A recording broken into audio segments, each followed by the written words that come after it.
We talk about it here. Yeah. Look how lopsided the camera is, but you know what's going on? Look, we've just got to improvise. I don't know what's going on. What is going on? Listen, but I look taller, which is really... Can we swap? Yeah. Well, then I'm going to be like, wow. Oh my God. I wish I was this high. This is like React Ball tour, isn't it? Oh, 6'4". why did you have to bring React Ball into it? I spoke to Lawrence Okoli. Did you need to do that? I'm saying, innit? Anyway, I don't know why you're doing this.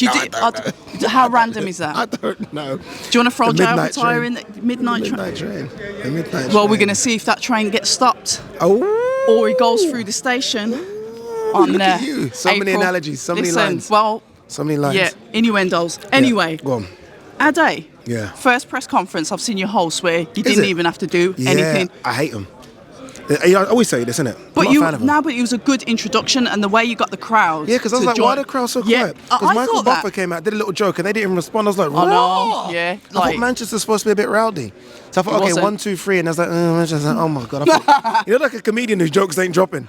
I was like, 1, 2, 3, and then finally they got a little something from them. But still, even though they weren't loud, it was still good to get a crowd in. Yeah. Because those press conferences where press can't answer questions. Like when they asked me to do this, I have to be honest, I said, look, I don't mind doing it, but the press have either got to ask questions or you get a crowd in. Yeah. I'm not just doing this and we don't say anything. And there's no interaction. Yeah, what's the point? Being a former YouTuber, you know how important interaction is. We need an interaction, man. And I even would, I think they would have wanted the fans to ask questions, but you know the kind of questions they're going to ask Conor.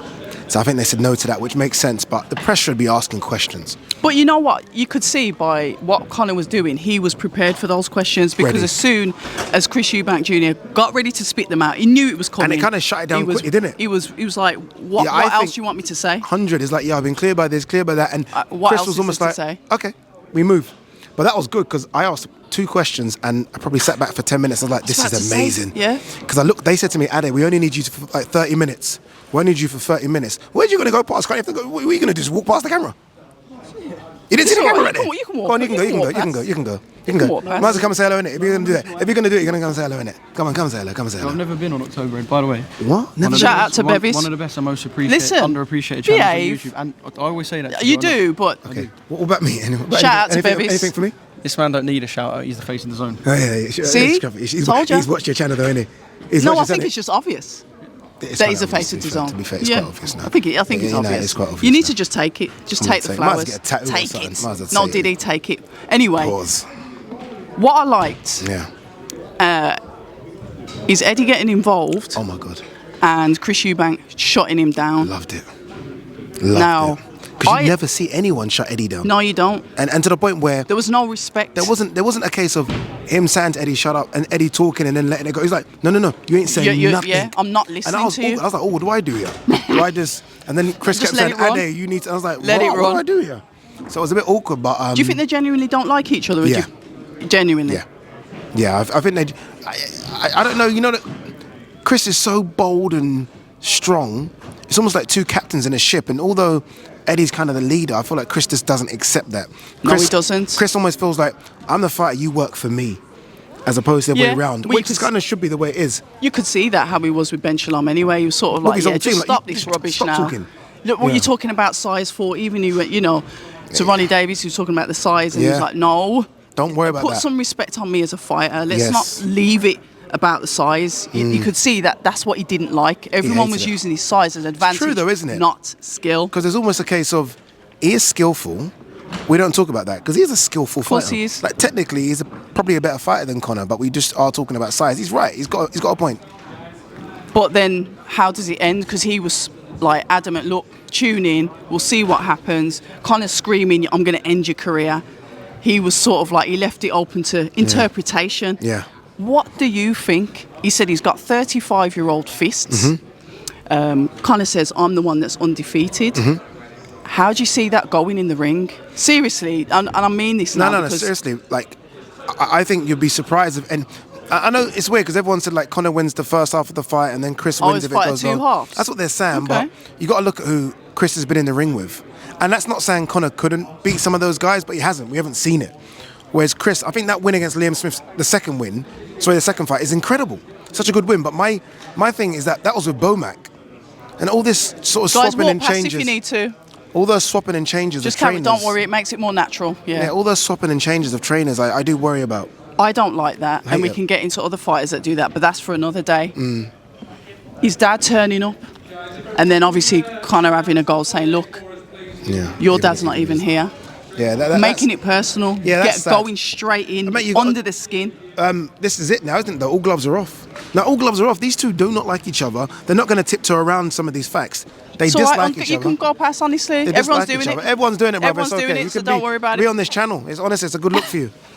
So I don't mind it. I mean, sometimes I'm like, oh, but it is what it is. These guys do not like. Some people fake it. They don't like each other. They don't like each other. It's okay. Go ahead. They don't like each other, so I don't mind it. I don't mind it at all. Well, we'll see what happens. It's been a busy week. Do you think there's going to be a face-off tomorrow? By the way, we're filming this straight after the presser. I think there should be a face-off. I don't know if there is going to be. Was the egg face slap? What happened? That's caused a problem. I don't know. Like, I think I've seen the slow-mo, and he's had them in his pocket.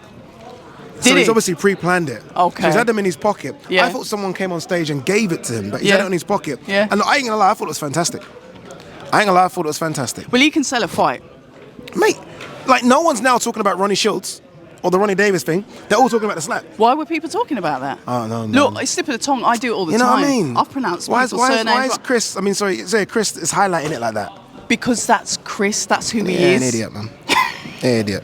Honestly. At least you're honest with it. Yeah, we got mutual friends as well. I'm like, what are you doing? What are you trying to do, brother? Joshua Buasti, Callum Smith. Sorry, I got to get No. Let's do this. No, take your time.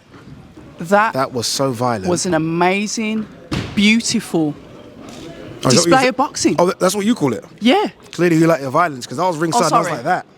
I was honestly like that. I did a live watch along, and it was just good numbers. About 2,800 continuous views. Continuous. Shout out to all the people that viewed it live. I need to start doing these ones again. Listen, good little couple of quid. Across Twitter. Nice. Across YouTube. Oh yeah, you do it everywhere, don't you? I do it everywhere. I like to get around. Anyway, the fight was fabulous. We were entertained, and like I said, I knew it was going to be a 50-50 fight. I didn't know it was going to be that violent. I knew it was going to be hard for both, but I didn't know it was going to be like that.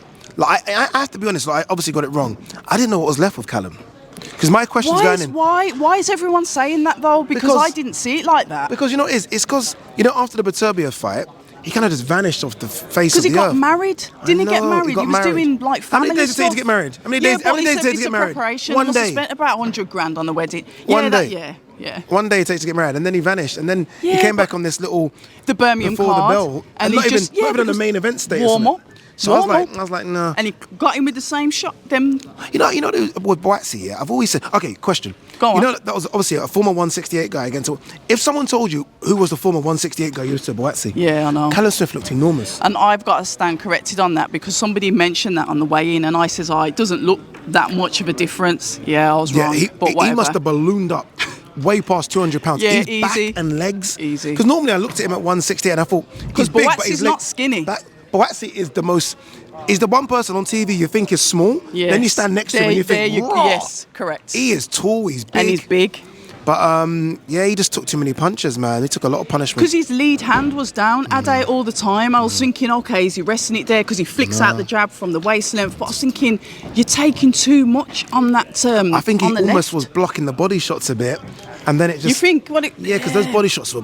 Oh. But shout out to his neck training. And honestly, though, I want him. He's my brother, and I want him to chill out.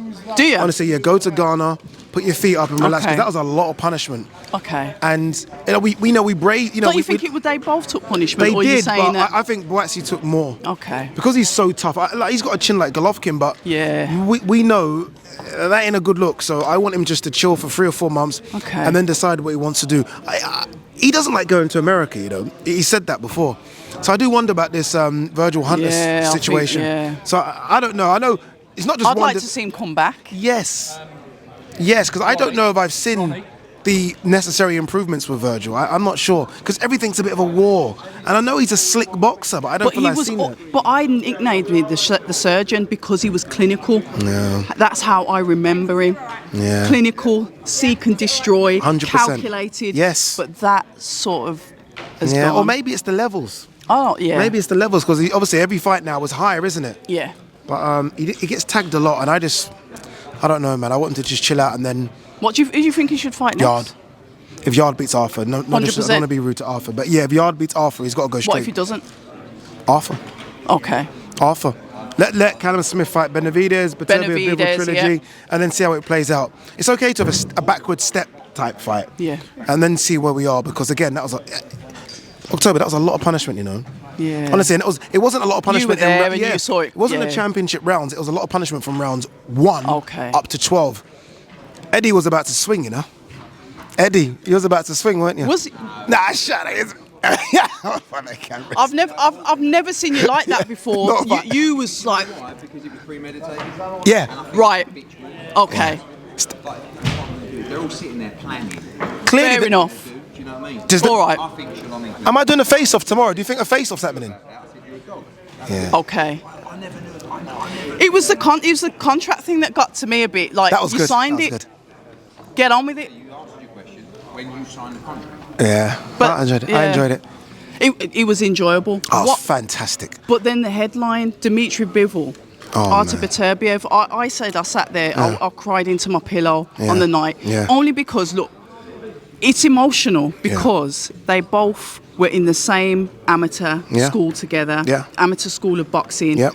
Dimitri Bivol went up to him and said, I looked up to you. Yeah. You was the top boy in the class. And then you they're see like the 6 years belts. difference, isn't it? This is what I'm saying. But then you see the belts transferred. This was his 10th defence. Ade Beterbiev's 10th defence. What, you got emotional for Beterbiev? Yeah. I'm sorry. You know, I got a Bivol poster behind me, framed. I know he's your guy. was Didn't so you have bad. a jacket or something? He gave me his jacket after the Canelo fight. Yeah. I felt so bad because obviously I'm there covering the event. You got to be impartial. And after rounds 1 or 2, I started screaming. Did you? And I could see people looking at me. You like, was that "What?" invested? I was that invested. I was like, "Come on, Bivol, come You know on." what I And I love was like, I need to bias? stop. No, you don't. I don't know, man. Because if that's your fighter, that's your fighter. I'm the presenter of the event. I understand that, but you're still human. Still human. And I just got so because I thought the first 4 rounds were close. Yeah. Then I thought Beterbiev started to bash him up, and I was like, and then Bivol started to move. He started to and unload. I was like, oh my god, and Bivol. he was throwing 6 and 7 combinations. How can you be that fit? Well, he said, I was that thinking, fit? what is Bivol going to do? How is he going to top his performance? I thought he couldn't do anything more, and he clearly could. Honestly, just walk through it. Honestly, it doesn't matter. Beautiful combinations, put to work. You what, sorry? No, she said you can walk through it, doesn't I matter. said you can. I wasn't being funny. polite. I was being genuine. Everyone's so emotional today. It's all right, honestly. Honestly, Carry on. Honestly, keep going through. Go through. Yeah. Okay. All right then, nice one. Give us 2 minutes. 2 minutes? Yeah, okay. No, 2 minutes, 100%. It'll be 2 minutes. So yeah. Yeah, 2 minutes. Calm down, So- Judge. 2 minutes. What happens next for them then? We've got to wrap it up. They've got to have a trilogy. Opening of Riyadh season October. It needs to be. They've shared 24 rounds and it's a. Bivol said he Rizzler. needs to rest because of his hand injuries. Yeah, and et cetera. Beterbiev probably needs to rest because he's Yeah. 40. And it takes a lot because this was 130 days like this camp, wasn't Yep. it? So yeah, I think they both deserve a rest. And let's kind of wait. You know, when you give us something so quick, we're too greedy. Let us kind of wait for it a little bit. I wouldn't even mind if there's an interim fight because trilogies don't have to happen back to back to back. True. But I want to see it again before Yeah, I Beterbiev do. gets too old. I don't want Beterbiev to be like 42 and it's like, oh, he's too old. I saw his age in that fight though. When he was in the corner, every time he was going back into the corner. They're looking at us now. And you're like, Ade thinks he's the boss here. I don't. Ade is the boss. Face but it, listen, listen, how they talking to me like this? How they talking to me like that? I love your attitude, you know. I'm saying that out of earshot. You can't hear what I'm saying. Well, yeah. Beterbiev has aged. Yeah. I don't know what's going to happen in the third fight. Okay, let's wrap. But listen. Let's wrap. All right. Let's go. Been good. October Red, Ade Oladipo. Make sure to hit that subscribe button, like, share, leave a comment as well. All helps. And whenever she's doing a live, donate generously. Donate. Cup of coffee, £5. Yeah, just join in. Yeah. People say I'm toxic, and honestly, I don't care.